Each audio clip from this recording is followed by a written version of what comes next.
Are we getting a duplicate? It seems like it's continuing to play, doesn't it? We Well, just have back. we'll We just just let it have finish up. background music for the whole episode. There we go. It seemed to have been delayed. Welcome back to the show, everybody. This should be an awesome show. I know I say that every week, but I'm pretty stoked about this one. Before we dive into it, we're pretty big on cold openings, and I thought that I should do a cold opening that I haven't done before for We're Brad. pretty average on cold openings. Let's be real.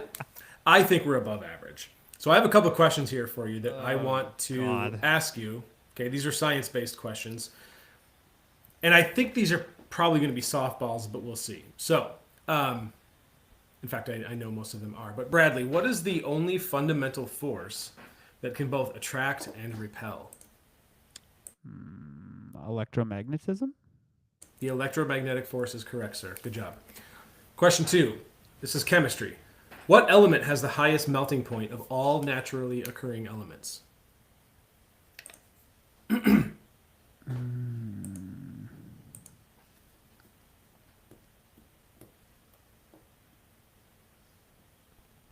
Plutonium? Tungsten. Okay. Around 6,192 degrees Fahrenheit. That's hot. In astronomy, what's the name of the boundary around... Oh, this is way too easy. Around a black hole. The event horizon. Now, in biology, what's the process called in which plants release water vapor through tiny openings in their leaves? Um, it's not. It's not evaporation, is it? It's not. I've actually not heard this word before, so What's it called? transpiration. Oh yeah, that makes sense. And then lastly, we've got earth science. What type of rock is formed when magma cools and solidifies? Basalt? So I was going to say that or pumice, but it's not. It's neither of those. Is it igneous? Igneous rock. Yeah. Yes, it is. All right, be Yep. careful with the clicking today because I can already hear it. I do have to click on the answers to find them. Just so- saying. Just I saying. know. We've had problems with that in the past. But no, there won't be clicking. Don't worry, folks. And again, for those of you who are already tuned in, thank you. That was our cold opening, so give it up for Brad. He did pretty good. We're going to start this episode by basically... 40%. I think I was 2 for 5. That's probably better God. than most people would do. Okay, so here's the deal today. I wanted to talk about weight loss as preventative healthcare because it isn't often talked about that way, right? And one of the benefits of losing weight is that you can end up improving your health in many ways. A lot of health markers improve, and when that happens, you lower your risk for very common diseases like heart disease, having a stroke, diabetes, all of these things you reduce your risk of when you lose weight. And so in that sense, you are taking preventative action, for your health. And so we wanted to dive into that and kind of explain to you guys how that, what that means, how it works, why you should care. And ultimately, in my opinion, this to me, when you think of it this way as preventative healthcare, to me, I think is always going to be the singular. Again, this is just my opinion, but that's the singular strongest reason to lose weight, because I can't think of any better investment to take care of your health than, hey, I can live longer without disease and be around for my wife and kids longer. Like, that's a pretty powerful thing. So I think for me, when you understand that, it can be a really powerful motivator. And so for those of you that are looking to lose weight and are struggling and you're just trying to find that motivation, or you're just like, why am I doing this? Keep this in mind. This can be a very powerful reason and keep you going. So, excuse me. I do have the problem with having 13 kids is that you're often sick.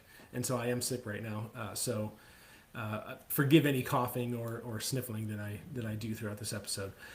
So, anyways, I've kind of defined what I think of when I hear preventative healthcare. But Brad, I know your brain lights up too when we talk about this kind of stuff, because this is really about data and physiology, not just motivation, right? So let's start there. What does preventative medicine actually mean when we strip it down to the basics in your book?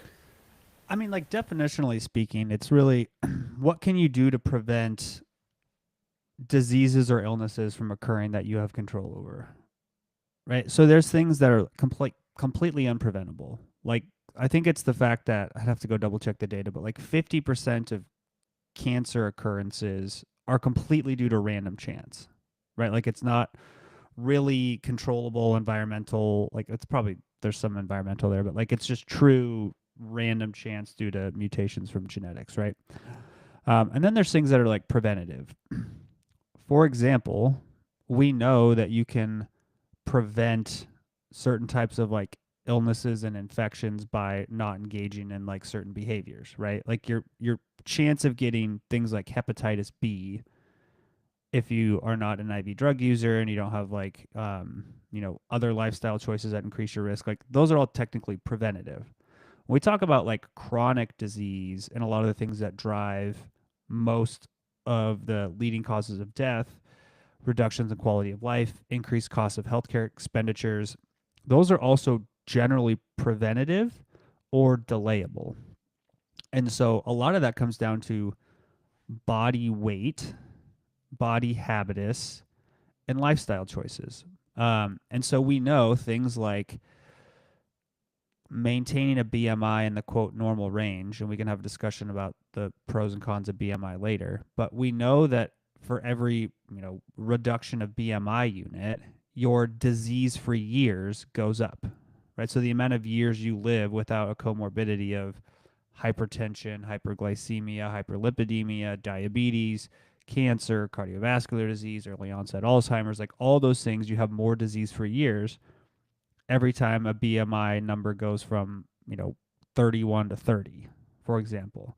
And so when we talk about weight loss as preventative, a lot of it is, okay, what do we know? What does the data say? What does our physiology tell us? And how do we think about that in the terms of preventing health complications and increasing your quality of life, right? I always tell people, there's this whole obsession with longevity of living longer, but a big part of that is like if you have an axis of like years on this planet and quality of life, like the goal is to maximize the area under the curve, not just to live For for sure. forever.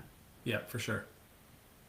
Yeah, so if we're talking about preventative medicine, what this really means is you're identifying and changing our habits before these diseases develop. And so, what I want to do before we go any further, I want people to understand why is it when we gain weight, why do these health markers decrease, or I guess for lack of a better word, get worse, right? So, why does blood pressure tend to go up? Why do blood glucose and insulin sensitivity change? Why does cholesterol go up and your triglycerides, and why is there more inflammation? Right. This is like a systemic, body wide thing that happens when we gain weight. So understanding the consequences of that, I think, is important. But I want to dive into the why first. Can you just at a high level explain like why do these things happen when we gain weight? What's the mechanism behind all of this? Yeah, would you also just check your mic and make sure you're connected to the right mic? Sounds like maybe you're on your computer one. Just the sound quality is way different I'll double today. check. Hang on, I'll double check. Um, yeah, so I mean, I think when we talk about, before we go into that, let's take a step back and let's talk about like lifestyle body weight management is a portion of preventative healthcare. It is not the entirety of preventative healthcare, right? There's additional things like early detection. So you get mammograms, you get colonoscopies, you get your blood work done. Like all of those things are also part of preventative healthcare, right? So weight management, lifestyle management is a portion of preventative healthcare. It's not the entirety of it. And so what is it about body weight and body adiposity and body habitus that as it goes in the direction of higher increases your risk of a lot of chronic diseases? What it fundamentally comes down to is your physiology starts to change. And we can talk about things like blood pressure, right? There's just the pure physics of it, right? Of when your body mass is higher, you have to move blood through more tissue, so there's more pressure, so there's higher blood pressure. There is the your vasculature. So what a lot of people don't think about is like your vessels are actually like smooth muscle cells. and they have cells that expand and contract. And so as your body weight goes up, your body's ability to expand and contract your blood vessels to regulate blood pressure gets impaired. And so you can't regulate blood pressure gets higher. As your body weight goes up and as you increase your body adiposity, your levels of insulin resistance generally go up as well, which means you have higher levels of circulating blood sugar, you have poor glucose control, so you get more glycation. Um, you get, you know, all of those things start to affect your vasculature and your blood pressure. Um, those things generally also tend to result in like poor lipid control. You have more inflammation. You have a more um, atherosclerotic permissive environment. So basically, your vessels are more likely to accumulate plaque and things like that. And so you just get a whole lot of physiological changes. You also then increase your risk of various types of cancer because of the metabolic environment that is inside your body. And so a lot of it's just tied to the like physics, physiological and metabolic changes that occur as your body adiposity and your body habitus increases in size. Sorry about that. I had to refresh so that my mic would actually pick up. Do I sound better now? Yes, much better. Perfect. Sorry, I had to duck out and refresh. But yeah, so and we've talked about this too before. Like this is obviously not something that we've, not gone over. But out of, I guess the next question I wanted to ask was, we've worked with thousands of clients. I mean, because and you personally, I mean, before Macro Zinc, I mean, you worked with hundreds. I mean, probably thousands of clients. I don't know specifically how many clients you worked with, right? But like, what are some of the biggest physiological changes you've seen when people start focusing on exactly what we're talking about instead of just the weight loss itself? Like, do you feel like when you keep that in mind, it makes a difference, or is it just focus on the weight loss and then all this stuff will happen? Or do you think actually paying attention to this sort of thing makes a difference? Well, I think when you can tie like how you feel every day and what your like uh future outcomes are with the Yeah. number on the scale, I think it helps people stay more engaged and stay more adherent for the long term, right? Like if you think about like, oh, I just I have bad headaches because my blood pressure is really high. I have really big energy swings because my glucose control is really poor. I'm on a handful of medications every day. Some of them have side effects that don't make me feel great. And like you lose 5 to 10% of your body weight, which is it's a big weight loss, but it's not like most people can achieve that within 3 to 6 months, right? Of like really focused work. Oh, all of a sudden I don't have to take half of my medications anymore. My energy levels are normal. I don't get out of breath going up and down the stairs. I don't. My headaches are gone because my blood pressure is normal. So like all of those things really start to add up. What what is the most is heart disease the biggest like thing that people get from being overweight? Like I believe, and you can, isn't I think, is it cancer and heart disease are like the two big leading killers in the United States from this? Um, I think I know they're it's up there. heart disease is always the number one cause of death. And then I think it's I haven't looked for a while. In the top five are always cardiovascular slash stroke, um, cancers, pulmonary like COPD, um, those sorts of things are always in the top. Diabetes is now up in the That top. So yeah, how but does the problem is not like they're all correlated, yeah, right? that's what I was gonna say. They're all related. Yeah. Yeah, and there's the reality too is like if there's a lot of people who die with things and Yeah, not just right. from things. From it. Is Yeah. that fair to say that is would type 2 diabetes be one of those things where you die with it, not necessarily from it, or rather it's from the complications Yeah, that I come mean, along or with it's it? like the primary cause of death is exacerbated by the underlying By it. comorbidity. Yeah. Okay.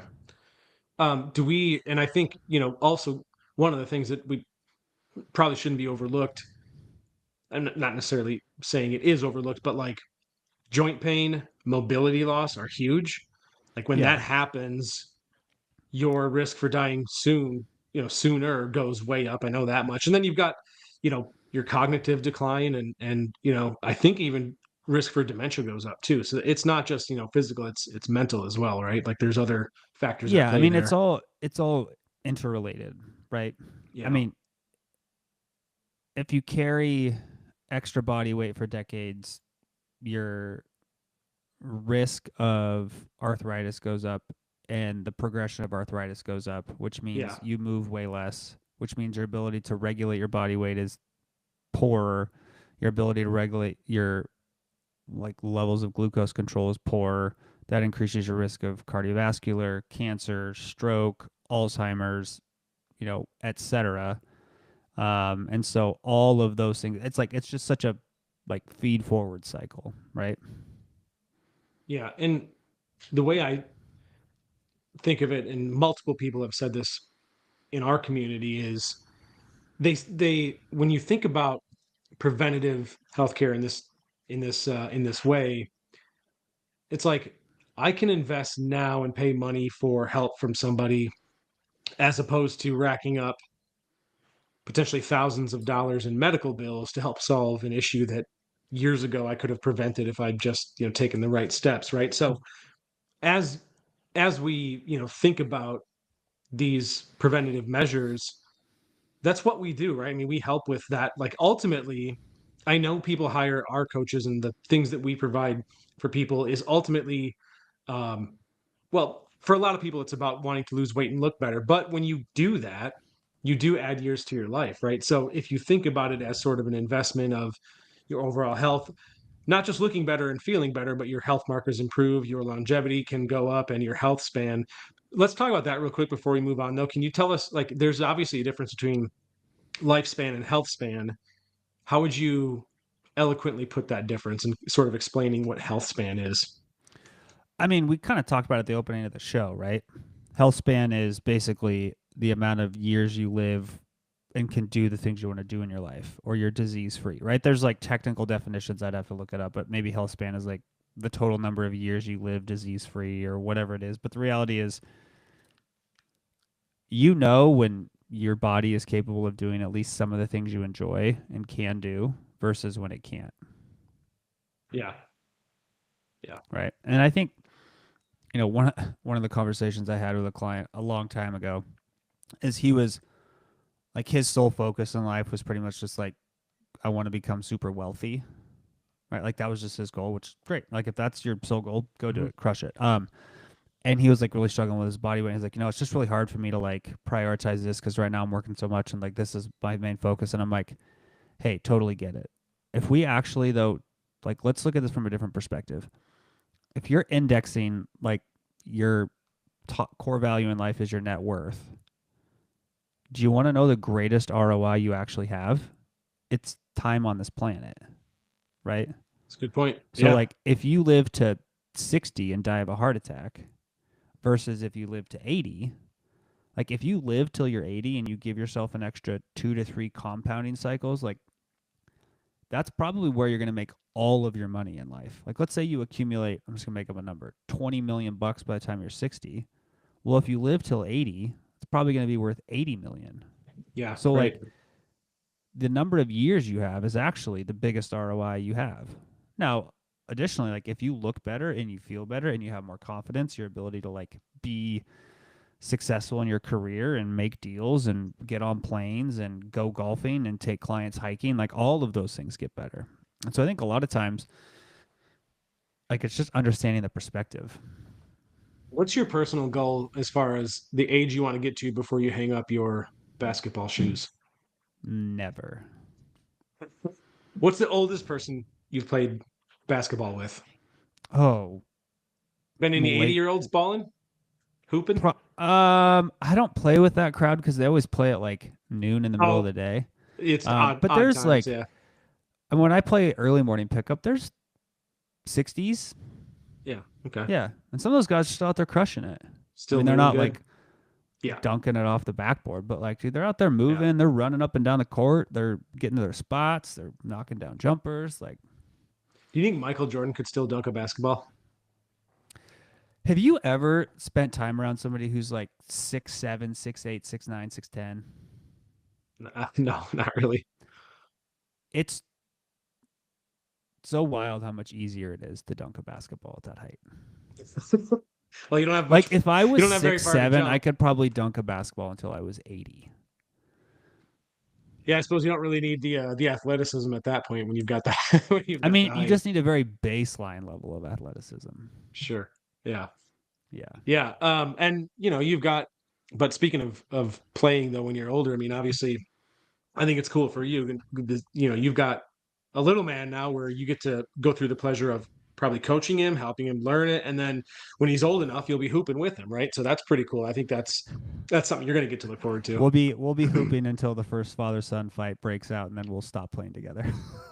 Yeah, yeah. I always uh, had this growing up. I always wanted to, you know, get to the age where I could beat my dad in whether it was arm wrestling or just like wrestling in general, or run faster than you, or hit a softball farther than you. So I always kind of enjoyed that growing up, is that competition with my dad. And I mean, but see, realistically, I I mean, think the hard part though is most of the time you beat your dad because he's on the decline, not because you've. yeah, But no, you're that's what it both in was. like. I think it'd be Yeah, awesome if you and your like son could both be in like your physical peaks and like then compete I against each other. I've had that I totally agree. I've had that conversation with my dad, and it's like I wish you could go back in time. I could meet when I was 28 in my prime, meet 28-year-old Carl, right, my dad, and just like have a competition with him. It doesn't work that way, but it'd be super cool. Like I think I if you think could just there's a time reason travel it and doesn't work that way, evolutionarily speaking. true. Yes, true. Although, if you Uh, think like, man, back in the day when people were having kids at like 15, 16, oh yeah. I Oh mean, yeah. you would be in your like early 30s by the time your Not that kid was much. like Yeah. mostly grown. That'd be wild. Not yeah, and which would, that's not that big of a difference, and you could like compete when you're both still in like pretty good shape, and like me, you might not be Yeah. peak yet, but good enough, right? I'm going to be like broken by the time my kid can. I don't know about that. We'll get back on topic. But real quick, basketball. Are you doing something for GU this year? Yeah. You are okay. Okay, got you. So you're not. You're still hooping right now. Okay, all right, cool. Um, so, anyways, yeah, getting back on track here. I know that So I think you've always been well. You've been in this industry for a long time. Obviously, the healthcare, not the healthcare industry specifically, but there's a lot of crossover, and I know that you pay attention to that sort of thing. So, do you like? I'll give you an example. There's a point to what I'm saying. I'm not trying to just ramble, but like I'm turning 40 next year, right? So one of the things that I'm thinking about is going to the doctor, right? And not for anything specific other than just general checkup, right? Because if I get my readings at 40, those will be the measurements by which I'll that's like the baseline from which I'll measure it, when I'm 50 and 60 and so forth. But like doctors in medicine, has this does it seem to have changed over the years to where we're are we is medicine and healthcare and preventative enough in your opinion, or is it more reactive? Um, Like there's if I so mean, many ways to answer that question, and I'll try to answer it in the best way that I can and be as thorough as possible here. So, the first thing is the landscape of humanity, especially in the developed world, has changed substantially. Right? I mean, if we look at the leading causes of death and the leading costs associated with healthcare in the United States has changed so substantially in the last 40 years. Like, it's kind of wild. And it's yeah, really twofold. It's probably threefold, and two of them are kind of intertwined. One is there's an obvious huge cost that's related to rising obesity rates, both hmm, directly and indirectly. Like, I think directly, the cost associated with obesity in the modern healthcare system is like $200 billion a year. I'd have to double check, but it's like right around there. that's Right. Then wild. you have all the indirect costs associated with that.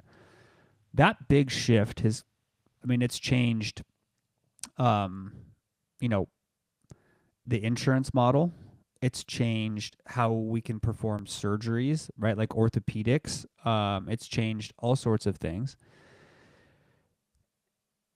The other big change that has happened is the US healthcare system is directly being burdened. I'm using the word burdened in like there's additional load on the healthcare system from mental health and like drug behavior. And those are Yeah. generally tied together. So, for example, my wife used to work in the emergency room, like night shift ER at a major hospital. Mm-hmm. Mm-hmm. When she started in like the mid 2010s, most of the patients that came in, probably 80% of them were like true medical emergencies. Right? It was like gunshots, stabbings, car wrecks, traumas, whatever. Things that you would actually go to ER for. Yeah. And by the time she left in like 20 late 2020, she probably 60 to 70% of her patients were um, mental health, homeless, Huh. drug behavior, right? And Now, this is that's a quick obviously time span for a that to more change too. major metropolitan area, but like if you look at some of the other bigger cities, like it's the same thing that's happening. Wow. Now, we're building like mental health hospitals and things, but like the vast majority of her ER was psych hold patients, Hmm. right? And so that's all changing dramatically, and all of those things Yeah. are directly related to like physical well-being and health as well. And so that's a big change to the healthcare system. And when we talk about preventative health, those are all big parts of it. Yeah. Now, the other Yeah. side of the equation is we have also asked the healthcare system to take responsibility for something it was not built for, right? If you look at the actual model of healthcare, how hospitals are designed from like a structural, financial, training, insurance reimbursement, like the whole thing, top to bottom, healthcare as it's designed in like the traditional sense is like acute crisis healthcare, right? It's like if you're in a car wreck, we will keep you alive and we will save you. If you need to give birth to a baby, which is a medical crisis, like, and by all sense of the word, like delivering a baby is a huge Mm-hmm. medical thing, right? Mm-hmm. Um, Treating severe illness and disease, like somebody gets septic, somebody has some sort of acute health crisis, like that's what healthcare is designed for. It's not designed for like the management of lifestyle in Yeah. long-term health, Right. right? We have, I'd have to go look at it, but there's like 300,000 primary care physicians in the United States. Maybe it's, let me look that up real quick before I totally, how many primary care physicians in the US? Wow, that's a good guess. 280,000 as of 2022. So that means if there's 300 million Americans, 300 million divided by 300,000, that means there is that right? I Oh, mean, if you were to take how many people could each physician handle, what does that look yeah, like? that's one physician for every 10,000 people. Oh, damn. Could you Yeah, imagine if our that's coaches, if every coach had 10,000 clients, right. Yeah, that's right? yeah. So you think like, okay, if a primary care physician, if their role is to take care of the preventative health care of our entire society, that means, Yeah. okay, they're going to be able to spend 10 minutes with a patient. Yeah, exactly. Our, our, our coaches spend 3 times that every week with a person, Very true. right? And so preventative health care really comes down to the work that we do. Like if you think about it, okay, what do we know is really preventative health care? Move your body as much as you can within reason, right? Um, Eat high quality foods and make sure you don't eat too much. Manage your stress. Figure out how to do all of those things within the context of modern life. So there's like, you got to have some skills. You got to understand behavior change. You got to understand like what actually matters and what works. Um, how do you have relationships with people that can actually Mhm. value those things and teach you about those? And so that's preventative healthcare. Yeah. And so the system is not designed to do that. Like one person is supposed to take care of the health of Yeah, right. 10,000 people in a Yeah. meaningful way. Not going to happen. Yeah.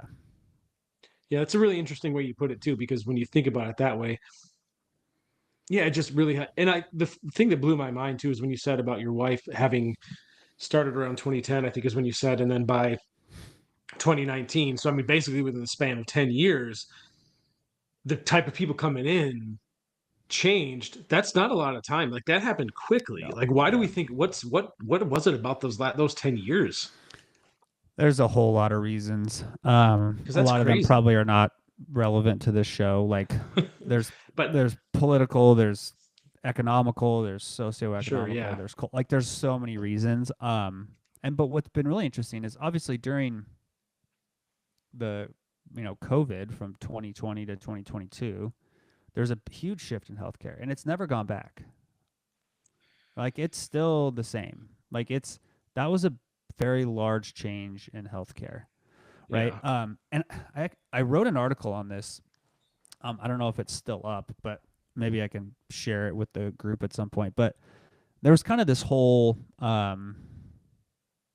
during the height of all this stuff, there was like a big discussion of like why are hospitals not prepared for a massive pandemic of stuff. It's like, do you understand the cost it takes to run an ICU? I mean, if Like you're asking me personally, no clue. it's so, I mean, you have to have, okay, you have to have one high skilled nurse who's highly trained for every two patients.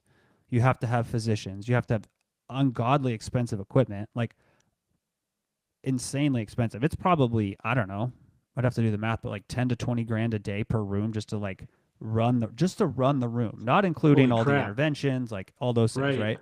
Damn. And so you think, okay, well, a hospital has to be able to fund that. And so hospitals are like not profitable and they can't be run unless they're like always about 70% full. Right? So you can't have 100 years of just a hospital that has 9,000 rooms that aren't being used, right? And then hope, and then like, oh, and there's an influx of 1,000 people because of a pandemic, like we can service them. It's like that's just not how the system is designed, right? And so we just have to, I think, as a society, realize our healthcare system is built to do one thing. And for the last 30 years, we've been asking it to do something completely different, and it's starting to break that system. So this is related, and this is really interesting. If we're talking about preventative healthcare, let's take the example you just made about hospitals having to be, we'll say between 70 to 80% full in order to be profitable. Doesn't that beg the question of, isn't there incentive to not emphasize preventative healthcare? Because if you have fewer sick people, then your hospitals aren't as profitable. So there's a profit over, you know what I'm saying? Do you know that argument that I'm making? Yeah. And I'm not saying that this is some conspiracy or that there's anyone behind the curtain playing this game. But I'm just saying like the way things seem to be set up doesn't really encourage us to be preventative when it comes to our healthcare because the system is designed to take care of sick people. So I would say that is true in one sense and not true in another sense. And Okay. I'll give you the case for why I think it's true in some sense. The entire pharmaceutical industry is built on sick care, right? We Yep. know that. Um, Mm-hmm. we know that the only way they make money is if there's a large number of sick people to use their medications. And Okay. and that they have the solution for it, right? Yep. Yes. And I mean, there's obviously like a lot of evidence of like, hey, why is insulin not basically free? Like it's been around for forever. The patent was gifted. Like there's all sorts of examples of this, right? But on the other side of the equation is the for-profit model of healthcare has also given us such unbelievably wild advances in medicine that you could not even possibly imagine, right? Like the fact Just that, because of innovation. well, just because the fact that there's an incentive to go do unbelievably difficult things because there's money involved, right? Like Sure. we are Yep. on the I get that. precipice of, we're getting very close to a cure for type 1 diabetes through stem cells. Like we're very close, right? We're in trials. I think it was 12 participants went through it. Like 10 of them are no longer require any insulin Wow. medication a year later. Awesome. There's some complication stuff, but like there's such an That's awesome. incentive to radically change the course of human history because of the capital markets in pharma, right? So there's good and bad there. But the other side of the equation is, and this is like the non cynical side, is just the way human society is built and the way humans are built. There doesn't need to be quote unquote perverse incentives for pharma to make money. Like, there's always going to be sick people. That's Yeah, biology, for that's sure. human nature. Like, it's just always going to be there. And what really needs to happen is we need to re underwrite the medical model of like, okay, we need to acknowledge there's this need and there's this need. And we've been trying to fit this preventative healthcare model into the sick care model, and we just need a different model, Yeah, that's good. right? Like, why is it that it's considered normal to go to your primary care once a year, have a 15-minute visit? They take your blood pressure, they take your labs, and they're like, "Oh, if your labs are out, here's a pill." Right? Like, that's the model. They're gonna Hmm. they're gonna talk to you about nutrition and exercise, whatever. But why is part of the healthcare model not, hey, every person has a visit once a quarter with their wellness provider, where they sit down and they talk about things like, here's nutrition education, here's exercise education, like here's an hour-long meeting once a quarter where you go through it. Like, why is that not part of the model? Because that's a different model. Right now, there's obviously costs associated with that and all those things, but like we can't continue to try to shove the preventative healthcare model into the sick care model. They're just different. Right? It's sort of like, think about investing, right? There's risk capital and there's safe capital. If you try to put both of them into the same thing, it's just not going to work.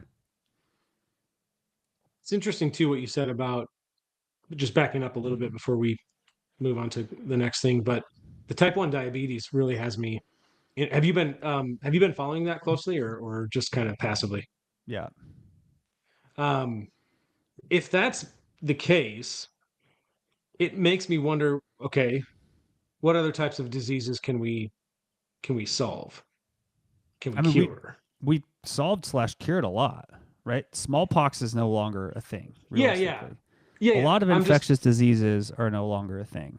yeah. Um, we have some genetic engineering that can do some pretty remarkable things. We have, um, I was just, I'll have to find it, but I was reading something where the amount of people who actually die from an acute cardiac event, like a heart attack, is Mhm. so much lower than it used to be.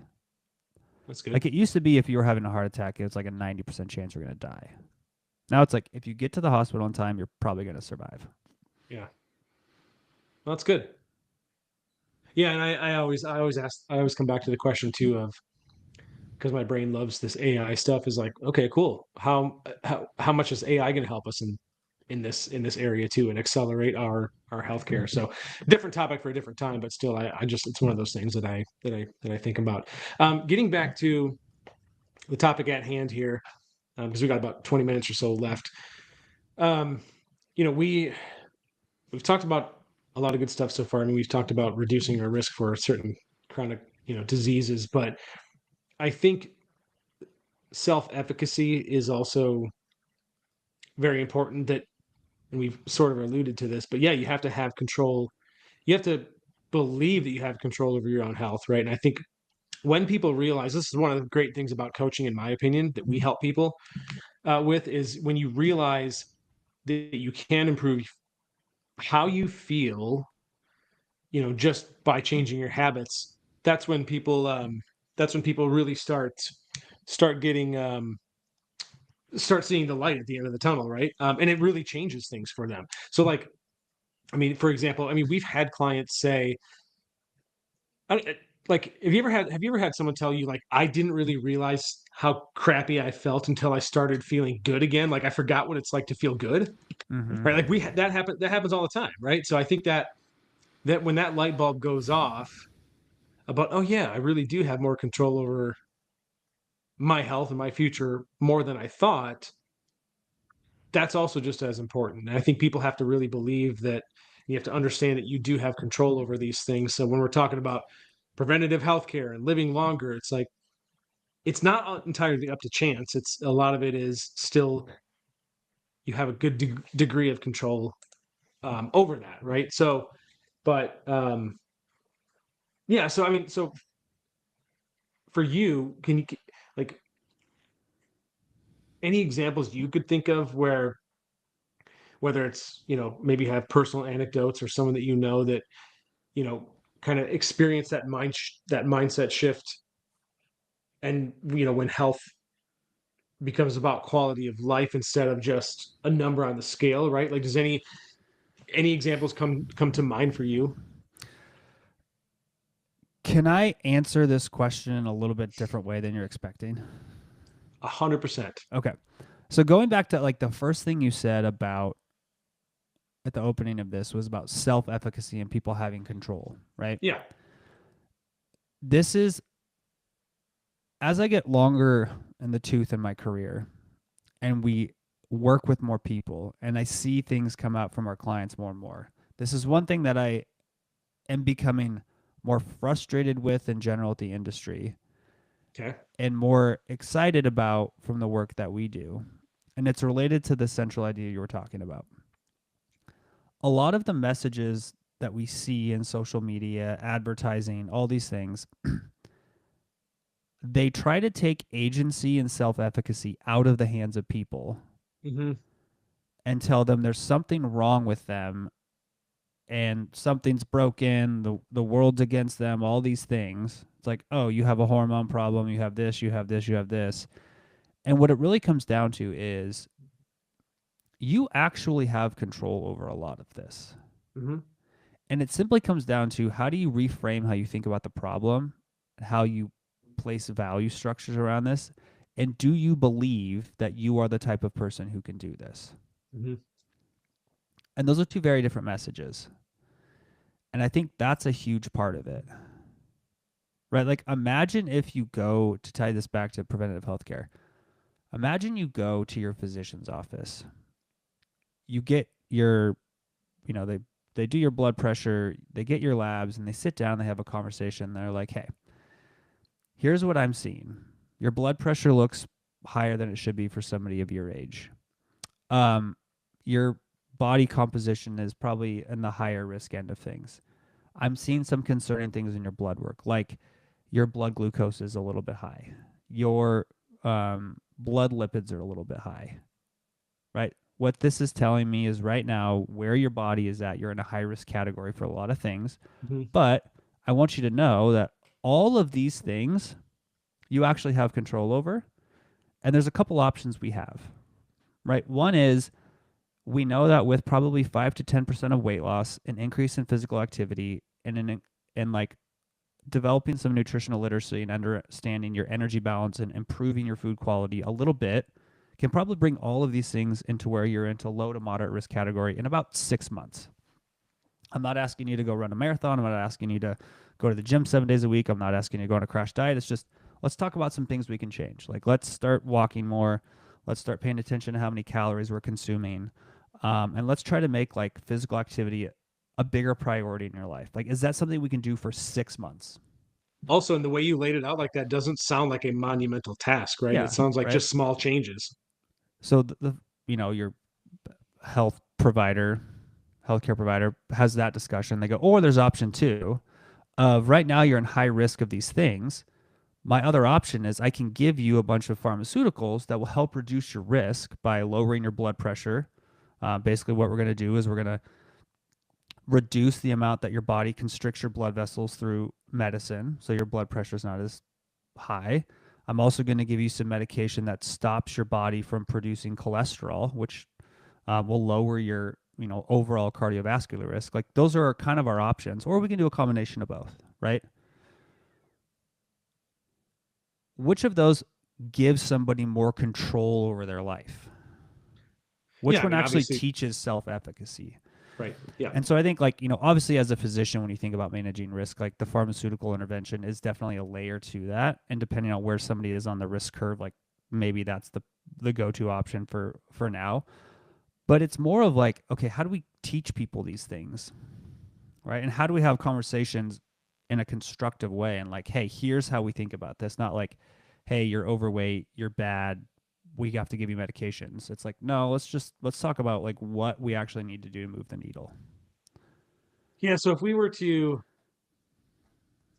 talk, if we were to wrap up everything that we've kind of talked about already and summarize it in a few main points, excuse me, would you say, is it fair to say that this is how I'd lay it out, and you can add or modify as you see fit, but I think the first thing would be you have to establish, like, just start trying to gain an awareness of the foods you eat, how much you exercise or move, um, managing your stress, like you mentioned, right? Just an observation of that. Start with the awareness, and then you move on to things like you also mentioned, eating mostly, the healthy foods that we see on that poster that we think of, right? So mostly good, nutrient dense foods, understanding the calorie balance, making protein and fiber and hydration kind of the foundation of your nutrition, right? Minimize your processed foods. Don't necessarily need to do the all or nothing, restriction, right? Then it's exercising is try to get some resistance training. We've talked about this many times, but like exercise ideally is about cardio, whether that's running, jogging, walking, something like that, plus resistance training as well. And resistance training also just it's important because it preserves your muscle mass and increases bone density. We know that those two things are very critical for good health later in life. So you've got daily movement, and then again, recovery and stress. If you're sleeping well, if you're managing your stress, those things matter, and impact the other things we just talked about. So I think if you stack all of those things, right, and just adding one behavior at a time, it's like in your analogy when you talked about, hey, if I'm your doctor and I say, let's do these things in 6 months, to me, we have 6 months to stack these things. These aren't things you got to do all at once. So if people are listening to this and you're thinking, where do I start?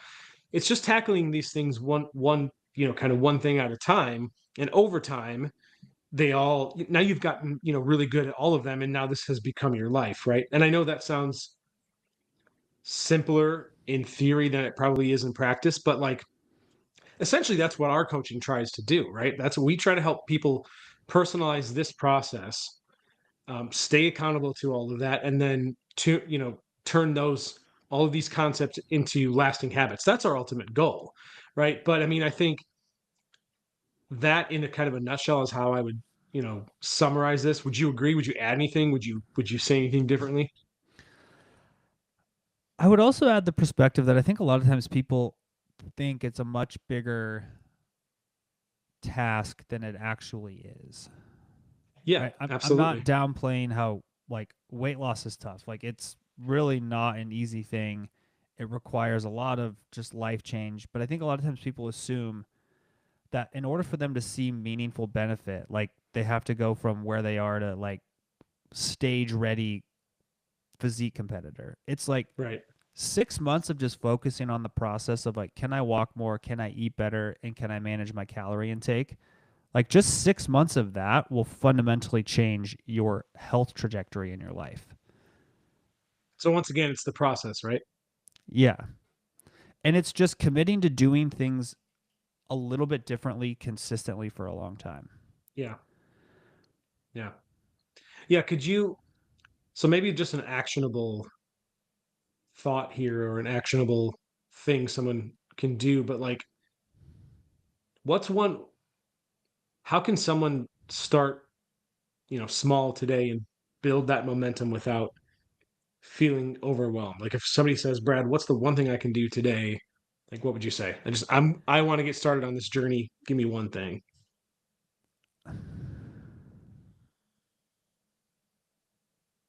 I would say take a look at your life and figure out where you can start to place this on your priority list.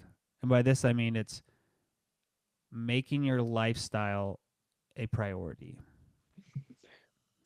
Like, how do This, you just carve out 20, 30 minutes a day to make this a priority? And whether that looks like you add a walk in, you start tracking your food, you start preparing more meals at home. Like, it just really starts with how do you make this a priority? Like where in the value structure does this lie?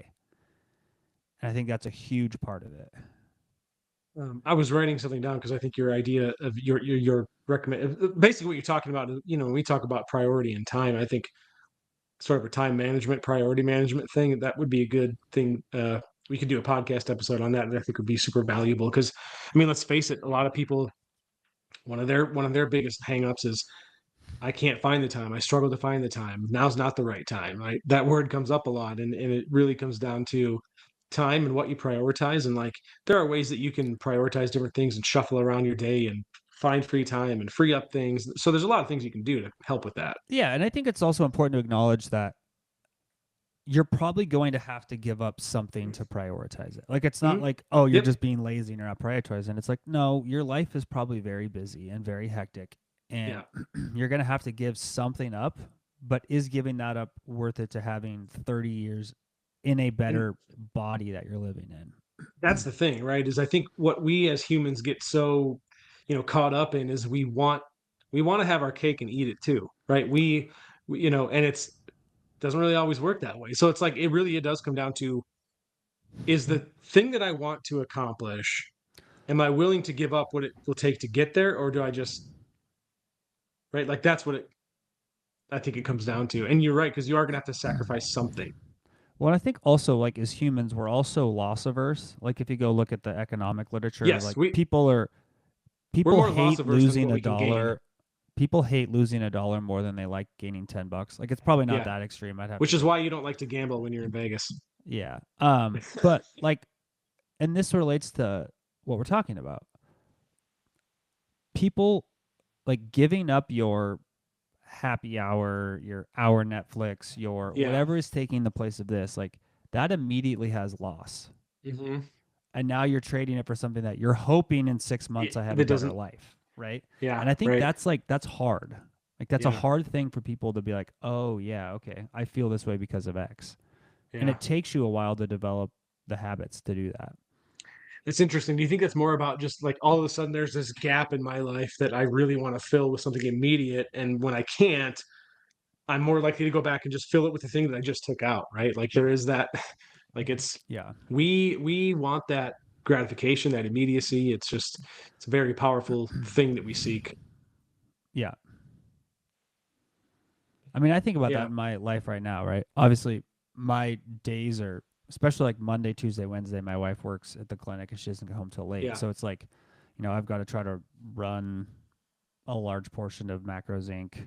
Right, I have to do a lot of the other like I still sit on some advisory boards. I still write certification stuff. We're launching this course. I've got some stuff at GU. I've got to take care of the baby by myself at night. So it's like Yeah. it's a 14-hour just mad dash from when I wake up Yeah, for till sure. he goes to bed, and then I'm like, oh okay.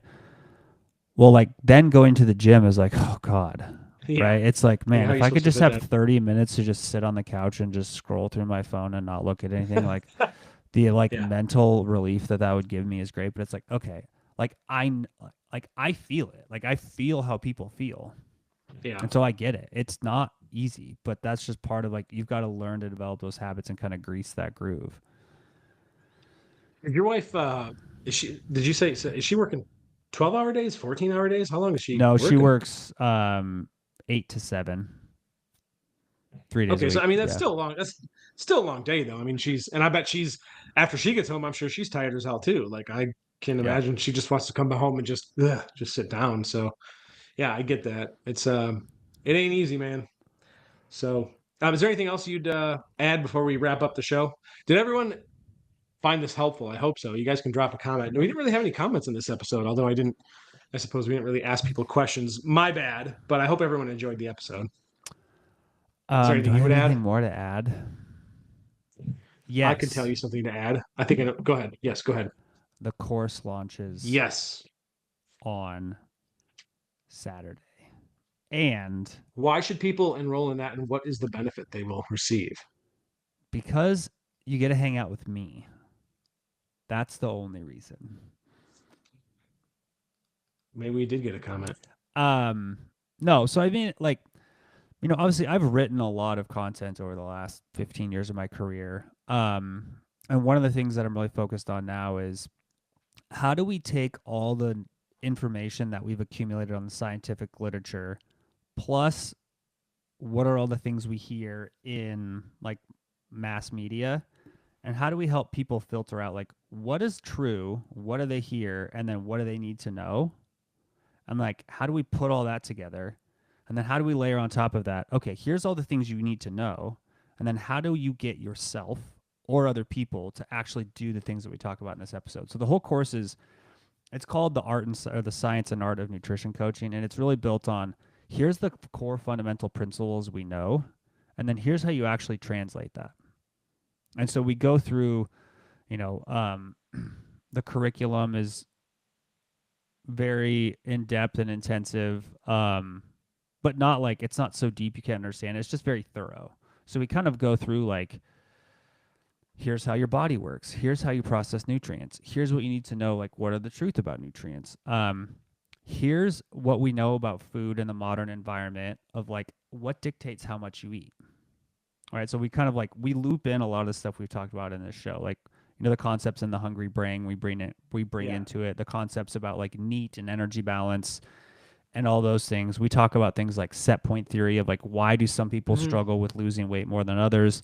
Um, we talk a lot about how, hey, there's been 5,000 diets that have been invented. Seemingly all of them work, but Yeah. like, Why how is do that? they all work? So we Yeah. talk about those things. We talk about exercise, and then we kind of go through like, okay, here's how your brain is going to work while you're going through this process, and here's how you like kind of hijack your brain to doing what you should be doing. And so we talk a lot about, you know, the application of those things. Yeah, I think it'll be cool. It'll be fun I mean, fun, enjoyable, but also highly beneficial for people. And it is, in case anybody's wondering about, oh gosh, it's holiday season. Come on, I really want to do this, but how am I going to fit this into my busy schedule?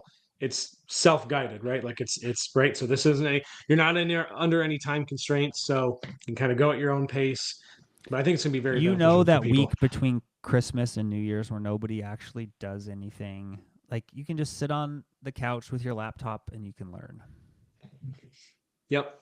So, and that launches on what day again? Saturday, October 18th, The 18th. 8 a.m. Pacific time. However, if you're on the pre-sale list, you will get access an hour early. I'm kind of secretly hoping we sell out all the spots in the first hour and I can actually get some sleep. That'd be great. All right. Well, thank you all for watching as usual. I hope the episode was beneficial. We did get a comment from Michelle. She said she enjoyed the episode and found it very interesting. So thank you, Michelle. And thank you to everyone who's watching this afterward, whether it's the podcast or the YouTube live video afterward that we upload. Appreciate you all, and we'll be back next week. So with that said, I will play our lovely outro music here, and we're gonna duck out. Bet. Thank you, everybody.